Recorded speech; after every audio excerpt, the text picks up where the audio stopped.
दिवस दुसरा. बाळ संभाजी संस्काराने घडणं.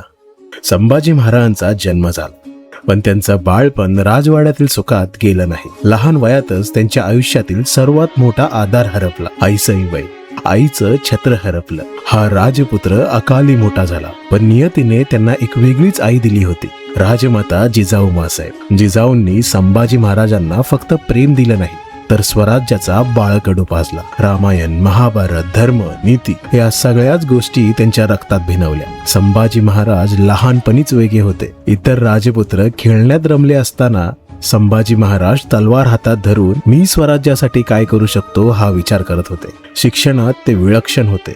संस्कृत, मराठी, फारसी, हिंदी या भाषा त्यांनी आत्मसात केल्या. ग्रंथ वाचले, पण त्याहून महत्वाचं त्यांनी इतिहास समजून घेतला.